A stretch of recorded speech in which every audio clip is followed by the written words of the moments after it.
Этим щенкам всего лишь несколько месяцев, но с самого рождения к ним приковано внимание ученых со всего мира. Секрет такой популярности кроется в том, что они первые клонированные аборигенные якутские лайки. Они ничем не отличаются от обычных собак. К примеру, вот это вот клонированная, вот это, можно сказать, ее генетическая мама. Буквально через несколько месяцев или лет она станет абсолютно похожей на своего предка. Генетические родители клонов – лучшие представители породы коренных якутских лаек. Такие сейчас сохранились лишь в отдаленных районах республики. Отбор тканей у них был произведен в декабре прошлого года. И вот результат. Ученые называют эксперимент большим шагом на пути к возрождению породы.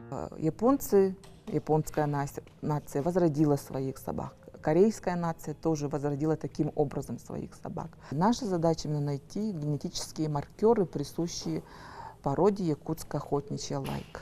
Клонированным щенкам дали якутские имена. Белях в переводе на русский – это подарок. И Корячаня – красавица. Они уже прошли вакцинацию. По характеру очень активны, а их поведение соответствует нормам развития.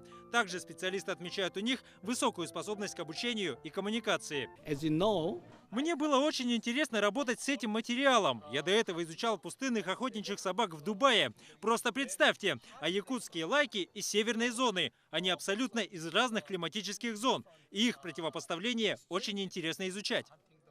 Лайки – одно из многочисленных достижений в результате пятилетнего сотрудничества якутских и корейских ученых. До этого уже были клонированы другие собаки – бельгийские малинуа. Начата работа по возрождению мамонтов. Стороны намерены продолжить совместную работу. Планы на следующую пятилетку не менее амбициозные, ведь интерес к науке постепенно растет. Очень много молодых людей, которые стремятся, например, стать биологами, генетиками, палеонтологами и так далее.